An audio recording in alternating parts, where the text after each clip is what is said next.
Why do you want to add texture in your photos? Let's think about that for a second.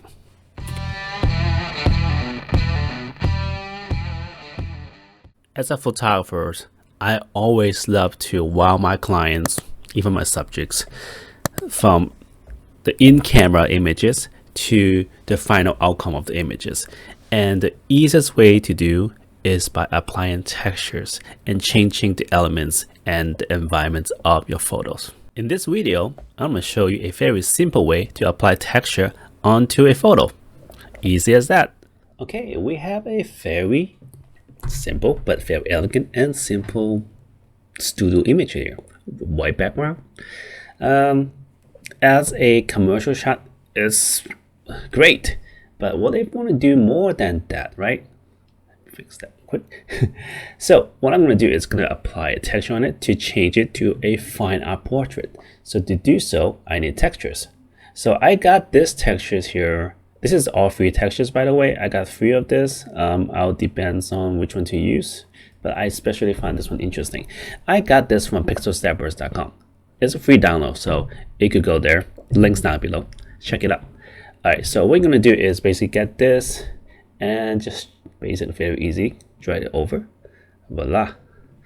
You can basically change by pressing Ctrl T, and you can flip it around because I want this kind of ish on this way. I don't want too much red down there, so I'm gonna lower the texture like this. Okay, I like that. So press Enter, and let's see what kind of, and to do so, apply texture is just basically changing the blending modes. You see, if I go scroll down, a different blending mode. Now, there's no one way to do it. It depends what you want as, oh, that's pretty cool actually. You can play with that too. But I want to actually change the background. So I'm going to focus on the background and see which blending mode is actually works better with the background. I am debating on either multiply or darken.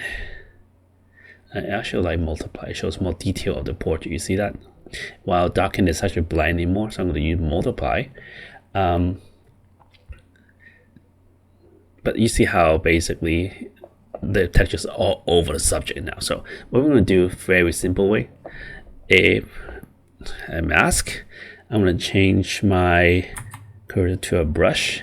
Oh, I like that size, perfect. And make sure you're in black, which is right there. Okay. If you don't know, let's say it's white plus X, you can change back and forth with the default color. I mean, not default color, I mean the foreground and background color. Right now, my background color is white, my foreground color is black, which is exactly what I needed because my mask is white. So what I'm going to do is going to field click here and there so I can get her out of the texture. Now, a lot of people like to use, clipping. So basically you have clear, but for me, I kind of like a little matching here. So you see that's too much already. So I'm gonna go ahead. I don't mind some of the texture as apply onto the edge of the subject. That way it blends in better. Here maybe a bit much. So I'm gonna change that a little bit. Like that. I think that looks amazing already. Don't you think? Simple, very simple way to do this. Now you could do that, lower a little bit, like that. Zoom in a bit and check into the skin. Okay, I could do a little bit more here because I don't want those textures to be on there. Yep, that looks good. That's good. Okay, that looks good. All right. Now it really depends, you can stop here if you want, but I probably gonna do one more thing. I want to enhance the texture. So one other texture that Pixel Stabber also offers, this is also a free texture by the way, is this one. Is basically just plain old painting and wall textures. So I'm gonna drag it over. Yes, I forgot to mention before I do this, you are allowed to do multiple textures. Okay, so in this one here, I'm gonna do a little differently. Darken probably won't work. It could, but I don't like that. So I'm gonna do overlay. You see how basically I add more of those textures in the background, but I don't like it on the face. So again, put on another mask by clicking on here, add layer mask, change my cursor this size better, probably this way. Okay, and I have black, so it's perfect. I probably want it bigger.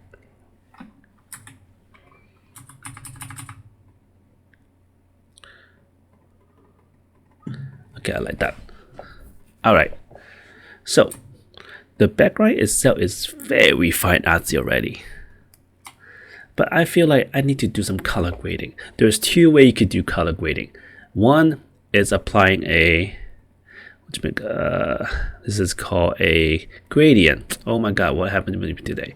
It's a gradient, and I'm going to change the gradient to either play with the colors, probably soft light. You see how it's changing the color a bit, right?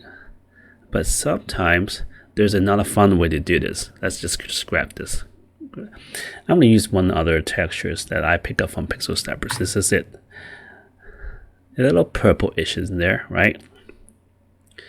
For this, I'm going to do it differently because for this textures, oops, I don't want to do that. It actually has some gradient vignette and edge, so I want to resize it, make sure the vignette works. In this case, let's play around with it now. Even color will work, but color just changed the whole color to like an overlay colors. I don't like that. Oh wait, I think I missed it. Hill.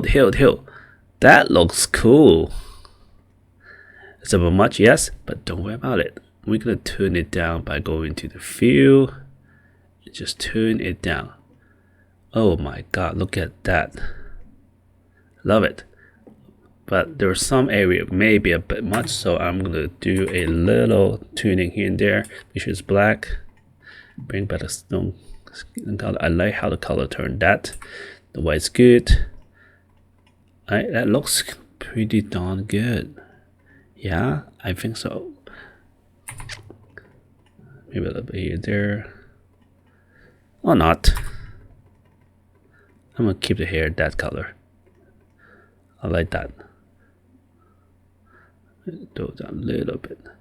I wonder what happened if I add more red. Let me try that.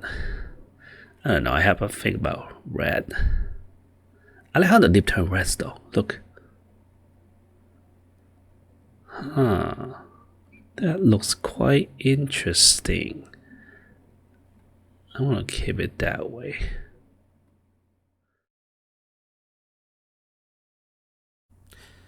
I'm really happy with what I have here. So let's review what we've done.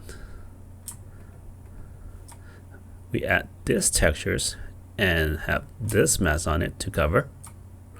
And then added this texture to enhance the wall textures and also put a mask on the model as well. And then last but not least, I added this and changed the blend mode in the hilt to add that kind of reddish colors, and I love it. And then one more thing we did is we actually apply a little bit of saturation and tune it down a little bit, and I actually quite enjoy how it looks. So this is the before and this is the after. It's more striking, definitely, and it's very different. So imagine if this image actually shows up in Google, people see it right away. So I love it. I hope you enjoyed this.